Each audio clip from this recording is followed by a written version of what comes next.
in my honest, humble opinion, I couldn't handle it. I was just basically drunk, embarrassing, derogatory to them, who were basically the team of Social Chain, and then loads of stuff to got on video, which was embarrassing. My mum said she didn't recognise me, and everyone in the business thinks I'm a fucking idiot.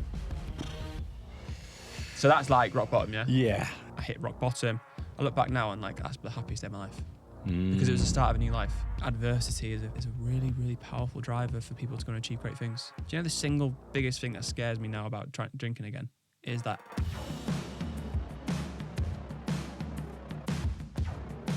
Dom McGregor, I'm interested today in exploring how you went from selling Social Chain, a social media marketing agency you founded with Stephen Bartlett, to championing mental health and a life of sobriety through the publication of your book, I'm Never Drinking Again.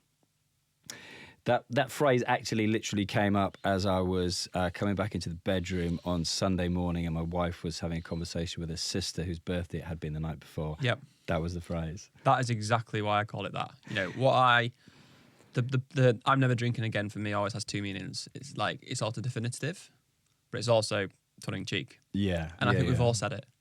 You know, we've all said it at some point. You know, your wife said it. I'm sure you've said it at some point. I'm sure I have, yeah. And for me, I've always kind of like pictured the book as being that like Sunday morning hangover, oh, I'm never drinking again kind of vibe. And when I started to write it, I really wanted it to be playful. And like, if you know, if people do read it and get the chance to, it's definitely not about preaching. You know, there's a whole kind of angle I kind of took in my mind, which was kind of completely 360 how I started. I started very much anti-alcohol. So alcohol's bad, but like, we all know alcohol's bad. You know, we all know chocolate's bad for us. We all know smoking's bad for us. We all know betting's not the best for us. So why do we still do these things? So I kind of went on a journey to explore culturally, scientifically, why we still do these things. And then I was like, okay, well, we all know the situation. So what can I achieve as an outcome which is going to have an impact on people? I was like, well, I know people aren't going to stop. You know, I'm not going to stop eating cookies. I absolutely love cookies. But I can change my relationship with them. Yes. So I'm not binging. I'm not dependent on them. And I can be in control of my consumption of bad stuff. And that's what I thought of alcohol. I said, look, if I go out there and tell people to stop drinking, it's going to create a siege mentality. They're going to fight back. But if I tell people that your life can be better if you change your relationship with alcohol, I think that's a statement everyone can get behind. Yeah, agreed. And I read that the 6 years at Social Chain, I think, correct me if I'm wrong. Seven at Social Chain, contained some of your happiest and your darkest periods of your life. How do you reflect back on that now, and having done that probably cathartic experience of writing a book and deeply thinking? Yeah, I mean, it was some of the best times. I think the worst times as well, I think a lot of it came from like a lack of awareness of myself. And I think that's partly due to being so young. I was going to say that. Okay, yeah. So, you know, there's a reason in the book I talk about how a male brain doesn't fully develop until 25. So, you know, it kind of explains why young men are where they are. And I kind of talk a little bit about celebrities who have gone on to be impacted by alcohol, especially child stars who have a lot of pressure from a very young age. And in my honest, humble opinion, I couldn't handle it. And I like to think I'm someone who was relatively capable, hence why I started a business and stepped out of it. So if I couldn't handle it, then it says a lot about how I view young people now and how I view the world. Is like, until like you've fully developed and fully matured in yourself and you've got an understanding of how to deal with stress and emotions, you shouldn't be exposed to ridiculously stressful negative environments, because it can have damage and impact to you. So I largely think that a lot of it was based on the experience I went through. If I spent the first, you know, from 20 to 25 years old working a normal job and learning all these things that were going on in life and then started Social Chain, I probably wouldn't have gone through it. You know, I probably wouldn't have gone through a drinking situation, because I'd learned about myself. I'd have been much more mature and been able to handle situations. Yeah. So I think a lot of it was a product of the environment of being so young at that point. The other side of it is kind of my big kind of like viewpoint is like, do I think at some point alcoholism would have crept upon me? And knowing my personality and kind of going through this kind of process of like questioning why it happened in the first place, yes, I think it would have happened to me. And it could have been 30, it could have been 40, it could have been 50, but at some point it was going to creep up on me. And the damage I did at 22 years old to my life was all repairable. You know, there's no kids, there's no marriage, there's no major health repercussions. There's no long term of okay. Exactly. Yeah. So I'm actually thankful for the fact that it happened so young, because 1 in 8 people have got an addiction gene in them. This is kind of like breaking edge new research that's kind of coming out. I spoke to Dr. Stephen Peters about this, and it only activates around 25 years old. Really? So when the brain's split, like, it seems to be some kind of thing which turns on in your body. So I've not been tested, so I can't say whether I've got that or not. But what happens if in a situation of high stress and high pressure, your body changes and reacts, and I had to mature, and I think my body matured, and I think that switch was turned on. This is what I believe in myself. So I believe that I was always going to have some form of level of addiction to something, and it just happened to be alcohol. I happened to learn the damage of it.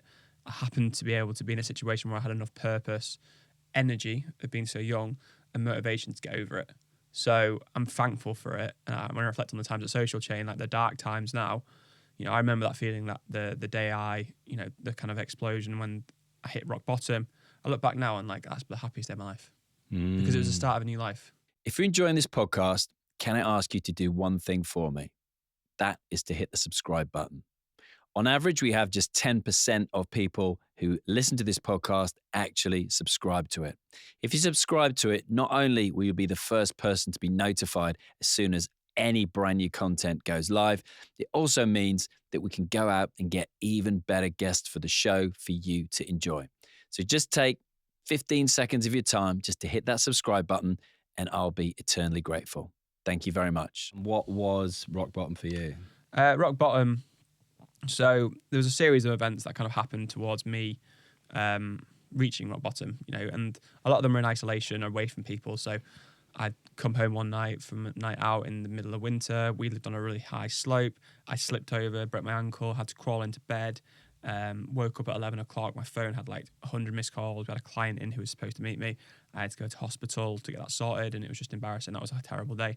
There was times when I was, you know, really upsetting a friend of mine. So I basically gave her a lecture on why I think her going to university was wrong and that everyone should start a business, and really kind of patronising, and like basically damaged my entire relationship with that friendship group, because she was like Queen Bee.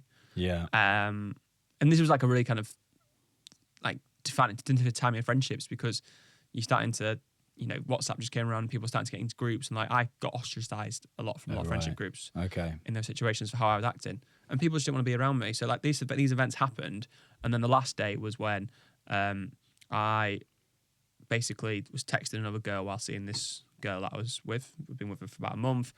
She caught me texting another girl when I was at the races.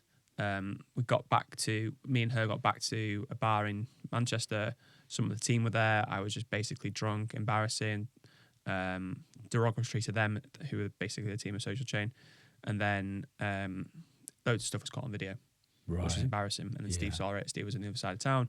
Woke up the next day. So what happened about a couple of weeks earlier is my parents said my mum said she didn't recognise me. So my mum doesn't recognise me. This girl I've started seeing has just caught me texting another girl, and everyone in the business thinks I'm a fucking idiot. So that's like rock bottom, yeah. Yeah. Like every single part, and you feel terrible in yourself. You know, you look terrible. You put on weight. So all those concoctions of everything that was important to my life is just like my friends are a bit pissed off with me. So like every single kind of core asset of my life is like, what is going on? Yeah. So that's rock bottom, and you know, that feeling that day when like I'm just tired now. I'm tired of I'm tired of not knowing, and I know it's not me. So at that point, all you've got, your words are empty. You know, your words are empty. I can't go and apologise to people because I've been apologising for the last 6 months. Yeah. The only real form of apology is change behaviour. And I don't know, the helplessness within me didn't know what was going wrong. So I didn't know why I was acting the way I was. I didn't know why I was drinking. I didn't know why this was coming out of me. So I went to go and see a therapist the next day after a kind of confrontation with Steve, where I broke down and said, look, this isn't me. Like, I don't know what's going on. I can't. He's just concerned about you, yeah? And the business. But... Well, the first, he came to that meeting on the Sunday, which is the day afterwards, with like an intention of like war, of like shouting at me. Okay. But I just broke down in front of him at first. And then like, you see I think it was the first time we ever talked about the stress that we got on through business and what that was creating. And like, I was just broken. So I need building back up again. Yeah. So, I could have walked into that room and tried to, lie and be like, well, it wasn't that bad. And that's, and I probably would have carried on. And at some point I lost everything. But now I'm at a point where, all these things have got to change. So this girl I'm seeing, she's like giving me an ultimatum. Steve is like, this needs to change our business. We need to have a serious conversation. My parents don't want to be around me. My friends don't like me. So I need to change my behaviour here. So I went to go see a therapist. Went through everything that was going on. He quickly diagnosed me and just said, like, alcohol is your medication. You're trying to run away. Yeah. In your mind, you're trying to mentally escape all the things that are going on. So if you stop drinking, you won't create more problems. You're not going to make things worse for you. But these are the tools you need to do to deal with the other stuff. And that's what I was not doing. And that kind of changed the view of the business. So my kind of burnout breakdown, whatever you call it, was a trigger to go and bring in a management team. So we went and got a management team in because we realised we couldn't do it ourselves. So if that was your reaction, how did Stephen cope with the pressure? Because you were both, early 20s and you were both under the same amount of pressure. So he really did a lot of social isolation. So hence why I'm getting drunk with the team on a Saturday. He's other side of Manchester at home, away from people, just like dealing with things. Yeah.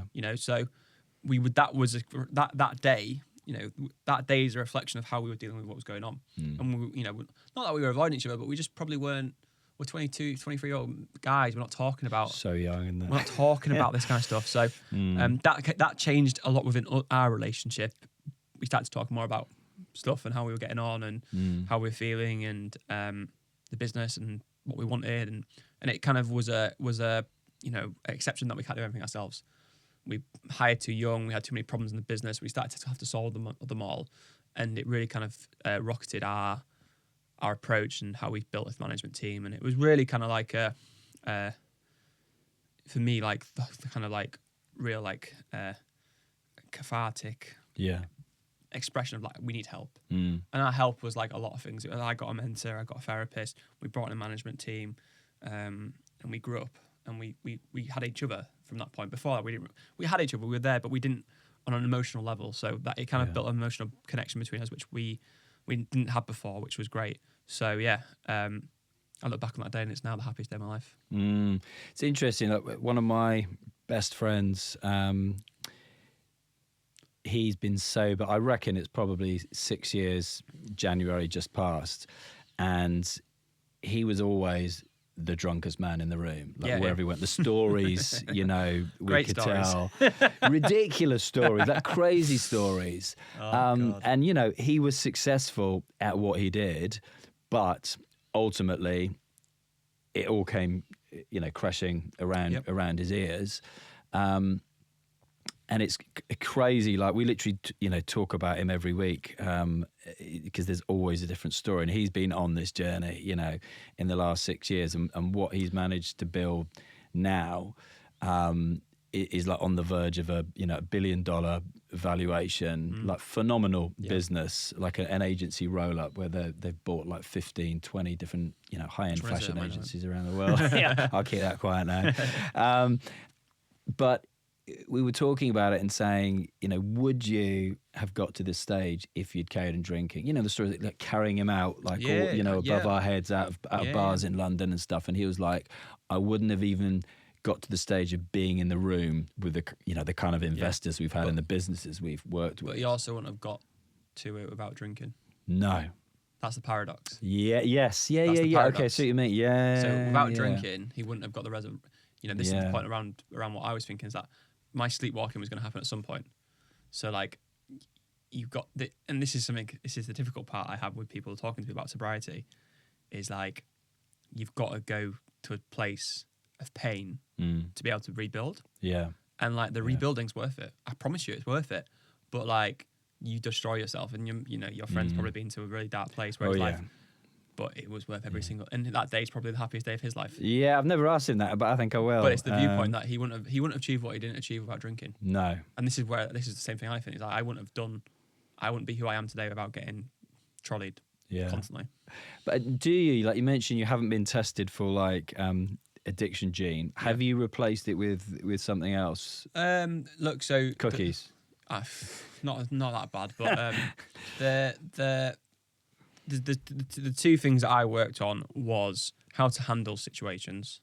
So now my tolerance level is much higher for like dealing with stress. Yeah, okay. So like I don't have the kind of stress in my life. I still have the same stress in my life, you know, still running a business, still have stress, but I deal with it much better, and I've got the tools to be able to deal with it. So like that emotional reaction when you need some outlet, I've not had that massive feeling of like, oh, I need some craving or I need something. I need to exercise some energy. I've got much more control over all my energy. So, you know, I probably would say my addiction is like doing stuff and working through problems. Like I work through things and I do stuff and I grow and I run the business, and that sense of like achievement is probably what I like, because it probably keeps off the feelings of like insecurity and imposter syndrome. So by doing stuff, I'm actually avoiding the addictions, and then therefore avoiding like the need or the want to drink, because it's a worry of mine. Okay, You know, I've been through a lot of emotions. I've been through incredible highs and lows post not drinking. So, you know, I've got married, sold the company. I've had probably bigger highs than a lot of people will ever have, and I'm really thankful for that. I've also not experienced major lows, like major lows, like, you know, major grief or anything like that. And that does worry me. It does worry me that I've not experienced the full range of the deep emotions, and it will happen. It will happen in life. You know, I'm touch wood. My parents are still in good health. You know, I've not lost anyone significant in my life since I've stopped drinking. I've not gone through that real turbulent period of stuff. So it does worry me that, you know, I've experienced the highs and they were all fine, but maybe the lows are where there's more danger. Yeah. It's interesting, like with our friend, it's almost like it lives through us vicariously now if we're drinking. Like, and again, I'm not a huge drinker. I will literally have a beer after golf on a Friday, and I'll have a glass of wine on the Saturday, and that's me kind of done these days. Not what I used to be like when I was playing rugby in my 20s and 30s, and it was all that binge drinking culture, you know. But he will always will always want to choose the wine for us and stuff like that. And I'm like, that's interesting. God, so I probably did that for the first 2 years. I was just buying drinks for everyone. I got a picture of me and my mates with like 10 bottles of Prosecco. So when we used to go out in York, it used to be like a bottle of Prosecco for £8, so we just got 10. I was like, yeah, go on then. And I get all my mates really drunk, and yeah, we did a lot of that, and I did a lot of that, and I think we were talking earlier about partying and stuff, and like I've never been big into music scene. I've never been big into parties. I'm not like a someone who like really loves music too much. You know, when I've been to a couple of festivals, my music's more like pop punk, Blink-182 kind of vibe. Yeah, and I've done all that kind of stuff and seen them, but I'm not like a big music person. So I don't go out for the sake of going out, and I don't. You know, I probably find much more peace, probably similar to you, on the golf course. Yeah, you know. I've got a big trend at the moment where I love jet washing. So like all these like little things where I remember being 23 years old and considering the idea of not drinking, and my genuine first thought, like on the life of me, like my first thought when the therapist Jamie said about stopping drinking was, what would I do? And that talks a lot about the level of condition I had at that point, where yes, you know, you're a 23-year-old guy, you know, there is not much else to do, but my limit of experience in life and the way I kind of associate everything with drinking, I genuinely didn't know what a life could look like without alcohol. And that for me was like, now and looking back on it, was like the dangerous part, because, you know, I like to think I was relatively mature for my age. I like to think I'd had like life experience, but if I couldn't see a situation where I could go to a football match without drinking, like, and then I was like, why does that happen? And I talked a lot about the marketing of alcohol and the availability of it. A lot of people will think like that. Yeah, they will think that well, you can't go to a festival without drinking. You can't go to a football match without drinking. You can't play football with your friends without having a beer afterwards. That emotional relationship with alcohol for me ran so deep that I genuinely couldn't picture a life of doing anything without alcohol. And I think that for me, that's what I think the real problem and issue is that it takes a lot of time to build up those examples of things you can do about alcohol. Even networking, even going to an industry event. It's so readily available that I think a lot of people struggle to be able to see that they can have enjoyment without alcohol. And I think that's when I've really thought about it, that's the fundamental cultural, societal relationship we have with alcohol, is that people believe that alcohol equals fun. Yeah. And what always really surprises me, because I typically do like a 75 days or a 90 days without alcohol when I'm like training for something like a marathon or whatever. And the reaction that always surprises me is when I say I'm not drinking at the moment,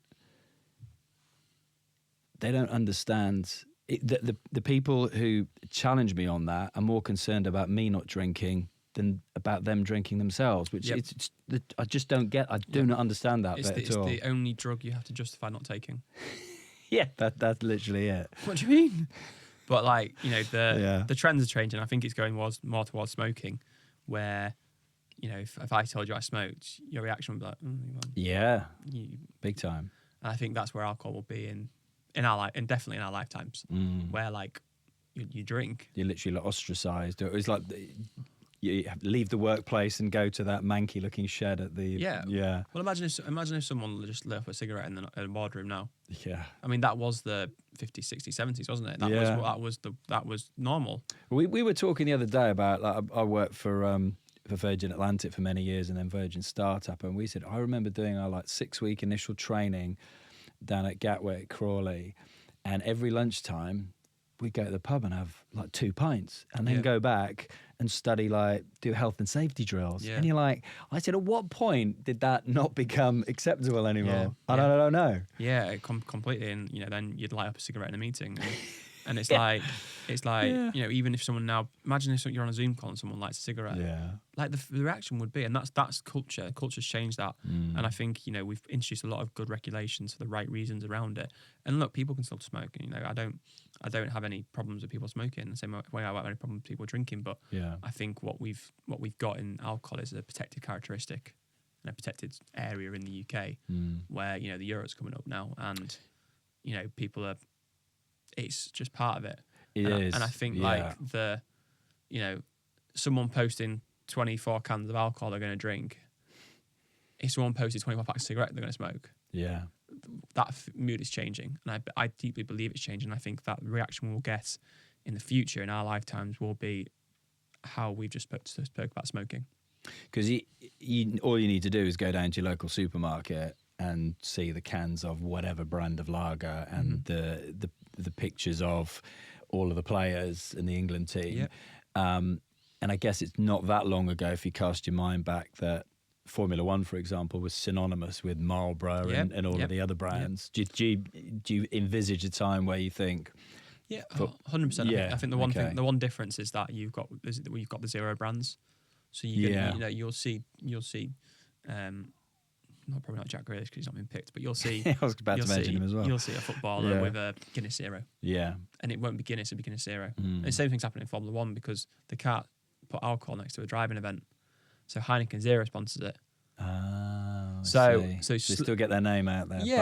Look, it's smart because you see Heineken, you see Heineken Zero. It's the same thing. But I think what we'll see is all our advertisement will be around zero because of everything that's happening, and that will create we're such humans. I think that I won't be surprised if this year is Guinness Zero rather than Guinness on the Six Nations. Yeah. And it's just like what this happens is we're all creatures of influence. So if we get marketed to, we'll go, I might try a Guinness Zero. People will try a Guinness Zero. And the fascinating economic debate behind it is the margin on non-alcoholic drinks is obviously better because there's no tax. There's no duty. Of course. So I didn't even think about that. I don't know what the duty levels are, but the price is pretty much the same now. But if you're a bar and restaurant, you're making more money on a zero drink. Yeah. Because you're not paying duty on it. And my friends and I did exactly that and say, I've heard Guinness Zero is actually really nice. And tried it during like the Six Nations, our Six Nations. And all it takes is you swap, say you have six Guinnesses, 2 of them zero. Yeah. Next year, 3 of them zero, and then you go actually. And again, if you believe in the market determining these things. If the margin's better on it, then people will drink it. Yeah, especially the rate that the inflation's going with food and drink. Exactly, yeah. So, I mean, I would like prices to be cheaper than alcoholic drinks, and people. But the difference is no one has 10 Guinness Zeros. Yeah. On a night out, they have 1 or 2. Yeah. You know, are you like 0? Because my friend, wherever we go, he'll always say, "What 0 beers do you have?" And then they go, "We got this one." He said, "That's not 0." They're like, "Yes, it is. It says 0." He said, "No, it's not. Turn it around. Look there, 0 point, whatever it is." I mean, look, I'm 0 in a sense that like I'm not gonna have a 0.5. I'm not gonna have a 0.8. I'm not gonna, I had Lucky Saint, which is 0.5. Or yes, something like So I'm okay with that. Like, I think the biggest piece I have is that I know I'm okay, and I'm like past it. For the first 4 or 5 years, I didn't have a 0 drink. Yeah, I didn't touch non-alcoholic beer because I thought it would trigger me. So now I'm much more comfortable emotionally and everything. So I'll have a Guinness 0. I'll have a Lucky Saint, which is 0.5. I wouldn't have a 1% if that feels too much, but anything that kind of sits under 0.5%, I'm fine with. Okay. Interested to know, Dom, as well, at what point did you make a decision to be, pretty bloody vulnerable and share your story, your struggles with alcohol and, mental health, which I'm interested to know. What brought you to that point? Coming back to like the kind of story of where I was when I stopped drinking, I had to tell everyone around me what I was doing. And do you know what? I think my biggest advice to anyone who's going through troubles is like the openness of speaking about your problems solves a lot of the problems. Because they take drinking, the single biggest reason people fail drinking is peer pressure. Yeah. So if you don't know I've got a problem and we go out for a drink as normal, you go, "Oh, go on, have one." Oh, I'm not drinking. "Oh, come on, go on." Like you say, you're people. Yeah. So that peer pressure is easy to cave into. I had no other choice but to speak to those around me about the things I was going to do because they didn't trust me. They didn't like me. And I had to do, I had to be bold. Yeah. So by accident, I built a bunch of allies who were going to look out for me, who were my closest friends and family. And this girl I'm seeing, just like for the record, like that girl I was seeing ended up being my wife. Yeah. So that worked out pretty well. Yeah. So like, and your relationships as well. I read that Stephen was your best man at your wedding, so that relationship stayed the course as well. Exactly. So you lose some people who maybe you're drinking buddies along the way, but that's life. Yeah. But people around you are bought into the change you're trying to make, and they're there to protect you, and they act in a way which is in your best interest rather than trying to get you drunk. And if they understand why you're doing it, and if the best thing was that all my friends had seen me as in an absolute state, so they were happy with the fact that what I started with was like a 3-month off, Yeah. And then it came 6 months off, and then it became forever. But they were aware of what happened. It wasn't like it was out of the blue. Everyone's seen it. Yeah. So that became just how I started day one. So when it came to talking about it publicly, look, there was the not drinking thing publicly was something I posted about probably 6 months afterwards. I'd done 6 months not drinking. People around me knew, and that was the people around me. They're the people I spend my time with, so they knew. So publicly, 6 months, and I was like, you know what? I live in social media. Yeah. Why not just post about it? And I was very proud of it from a weight loss perspective. I think it was like Christmas Eve when I posted about it. So maybe it was 5 months. And I think it's 5 months because it was July 24th and then it was Christmas. So it's 5 months and I pretended it was 6 months. I don't know why. Maybe I can't count. But I just remember because to come back to that emotional connection, the last thing I held on to was a glass of champagne at Christmas. Yeah, okay. So I was like, it was for tradition and I'll have a glass of champagne at Christmas, blah, blah, blah, blah.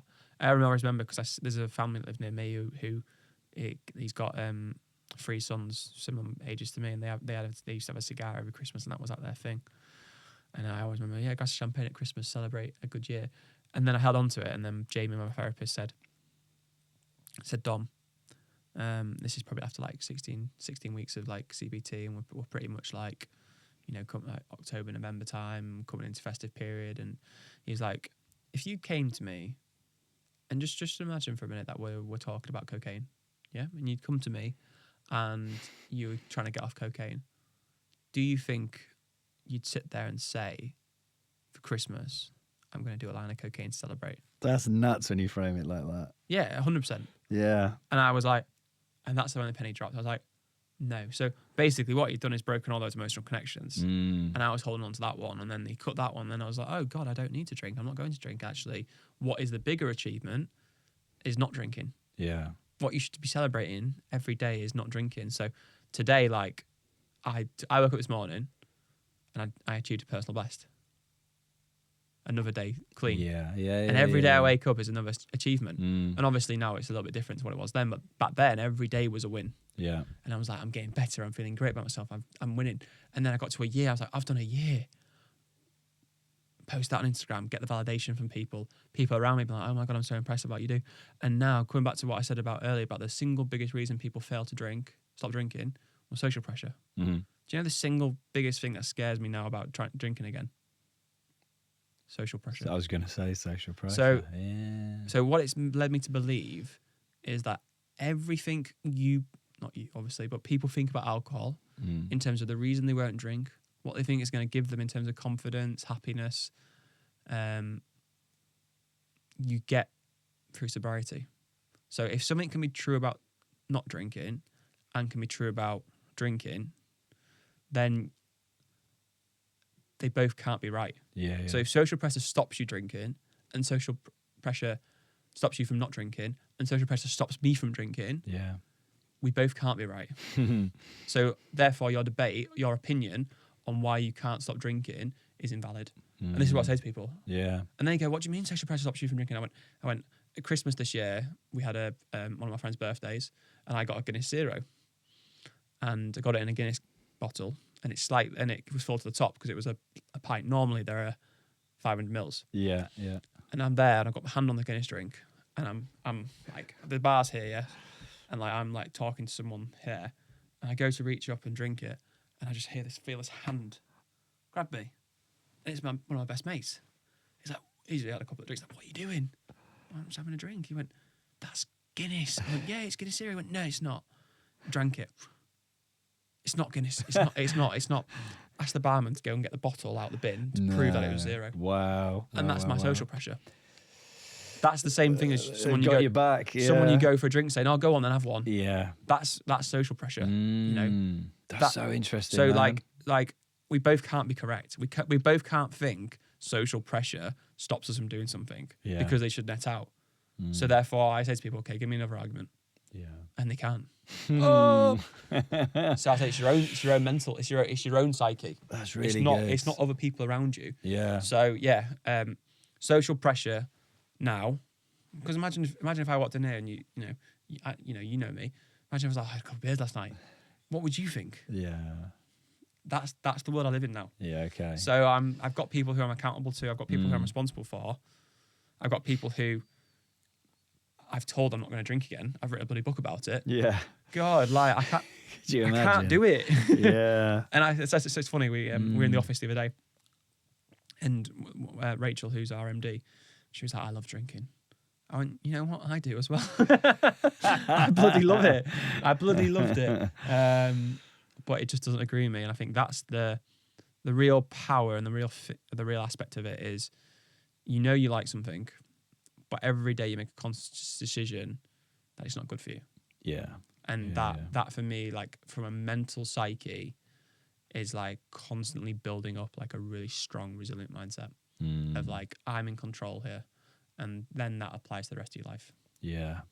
That's really interesting. Have you been on like a Chris Evans radio show to talk about your book? No, I'm not, no. You should, in that he's just done a year, and I listen to him every morning as I'm doing the kids' school run, and kind of heard him talk about it, and it was always one of the things that I thought, I'm amazed that he still drinks, because he espouses this super healthy life. He runs all the time.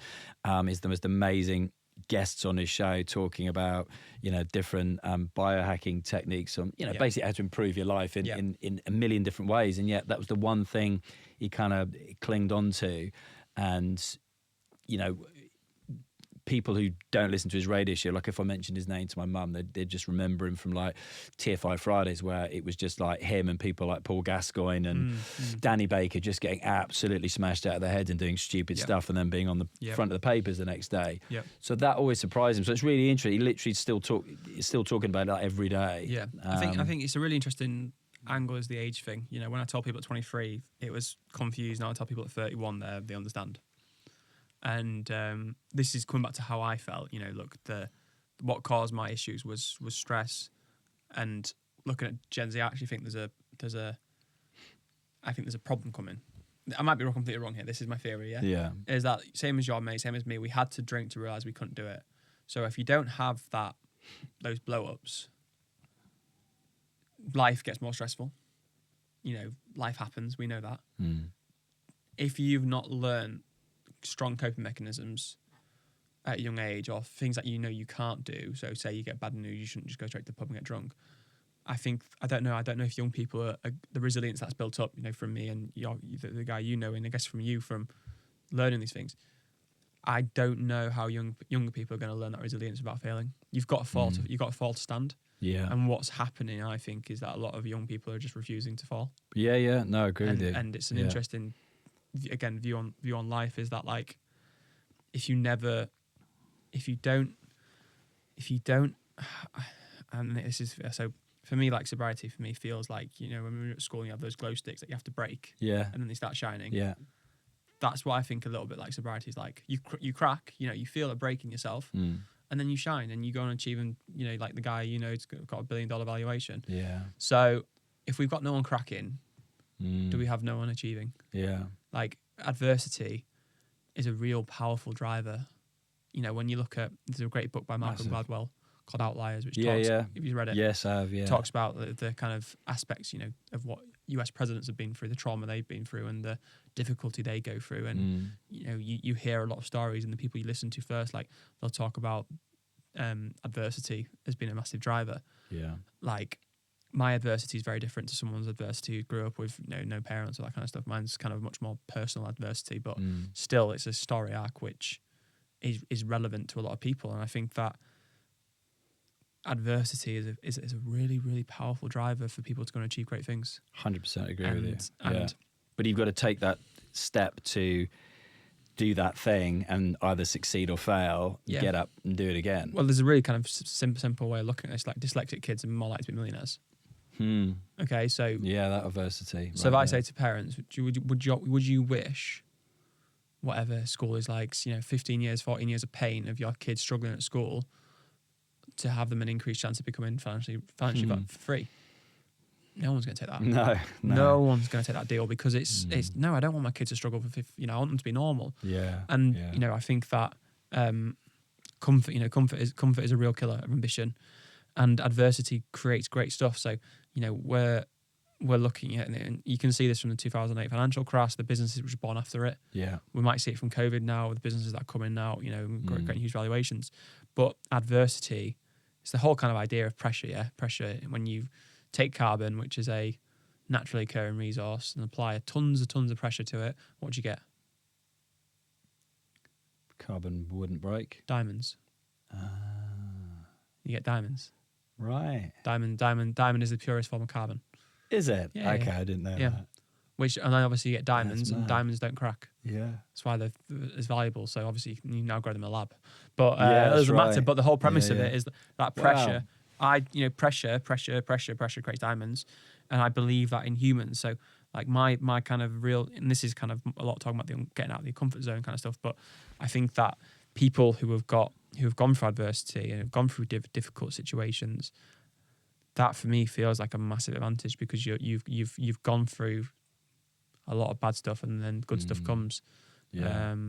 That's an awesome analogy. I love that. Wasn't the first thing that you did, or not the first thing, but after selling Social Chain, you went and did a history degree? Yep, that's true, yeah. That's so cool. Yeah, I love that. That was like a bit of boredom, bit of time. Let's go and see what I can do. And I did. It really helped my writing, you know, to be honest. Again, I was dyslexic. I struggled at school writing, and never bothered. No, I don't think it ever bothered me. But like, I could now, University of Oxford alumni.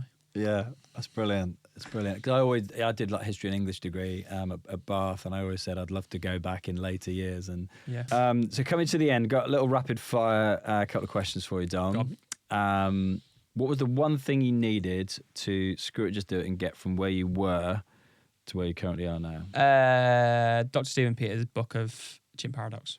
Oh yeah, Reading that was like, again, another it was good an book, yeah. aha moment where it helped me understand me, and I think that it also then triggered like a review of self-development and reading my books. So that was a big part of it. Okay, are you currently where you want to be? Like the cynic in me says no, but then the other cynic in me says yes. You know, for me, like there's a couple of like there's like, you know, there's a big thing missing in my life right now, which me and my wife are desperate for. So that's probably missing. Okay. Yeah. If I could clip my fingers and change one thing, that's what it'd be. So Is that? yeah, 100%. Like, nothing else. No better house, no better house, no better car. So Yeah. there's a sense, you know, me and my wife are going through some things there, and you know, she won't mind me talking about it. But Yeah. if we could clip my fingers and do it, that's one thing I'm missing. Oh, well, I wish you all the best there. Yeah. It took us a while. We both like, you know, flew a lot, and apparently Yeah. that can affect Yeah. things. So it took a while, but yeah, got two amazing daughters now, and it's such a cliche, but all of a sudden you literally look at them and go, one's 15, one's 17, and you literally go, where has the time gone? Yeah. So I think when you ask me that, like the rest of my life, but that, you know, it feels like there's the house is ready for it. Yeah. No, that's a great answer, man. Haven't had that one before, so that's a good one. What was the one action that you needed to take to get you from where you were to where you are, like the big domino that knocked over all the other dominoes? We just talked about it for the last 5 minutes. I was going to say your one might be a bit easier than Mine's most quite people's. easy. Literally just stopping drinking. Simple as that. Yeah. Look. Actually, no. I'll tell you what I'll reframe it. Drinking. Again, coming back to the point. Best thing. Yeah. Coming back to Okay, the that's a point. good answer Let's as reframe well. it. Like the dominoes. The first domino was not stopping drinking. The first domino was drinking. Yeah. So like that triggered a realization. I think that is what caused it. That makes perfect sense now. That kind of brings us full circle from the Exactly. beginning of the interview. And any advice you'd give to somebody to help them get from whatever situation they are in at the moment, which they don't want to be in, to get to where they want to be? Yeah, I mean, look, let's go for a really kind of blunt one. You know, if you see a therapist, like you see a coach in training, if you want to get fitter and faster and run a faster 5K, then you go and see a coach. If you want to get better further in life, go and see a therapist. The thoughts in our brains and the way we're wired is a lot of what stops us achieving what we want to achieve. Yeah. We are our own biggest critic. We are our own biggest self-doubt. So if you can rewire yourself in a way that stops you thinking that and stops you becoming a true version of yourself, for me, that's the biggest advice. You know, that you know, I'm not going to sit here and say everyone should go and get an £80 an hour therapist, but talking to people and unworking some of the thoughts you're having in your mind around with peers or someone you don't even know can be so helpful. You know, the topic we just talked about there in terms of kids, like I found so much peace in talking to people who I'm one step removed from about it, because it's, you know, it's emotional, it's difficult, and it helps me think about it and contextualize it, because people say I've been through there, I've been through that, and this is what I did. So the ability in talking and sharing and going through situations, everyone's been through what you've been through. I actually don't think there's any new situation. There's always someone who has been in very similar shoes to you. Yeah. And if you find them and speak to them, and you know, you have a logical, non-emotional conversation around yourself, you can achieve it. Yeah. That's my advice. Very good indeed. And people want to find out more about what you're up to at Fearless Adventures, or want to connect with you. Yeah, I mean, look, I'm on the socials. You're easy to find. I'm easy to find. It's pretty fierce. Yeah, so I'm really easy to find. Inbox is always open to people. Anyone from a drinking perspective, I'll always speak to. Business perspective, we'll speak to. Lifestyle perspective, we'll speak to. So yeah, I'm always open. Amazing. Great to meet you in person. Felt like I know you anyway, but like we've known each other 5 years now or so, and we've never met in person. So felt like I walked in, I was like, I know Alex, but it's never, we never met. So yeah, good to meet. You too. I could talk to you for hours, but I appreciate letting you go. So thanks for your time. Thank you. Thanks so much for listening to this episode. If you enjoyed this episode, please become part of the growing Screw It Just Do It community by clicking the follow or subscribe button. I've set a goal to get 50% of those who listen or watch the show to follow or subscribe. The starting point is a little over 10% of you, so we've got some work to do. As always, I hope that each episode of this podcast is helping you get from where you currently are to where you want to be.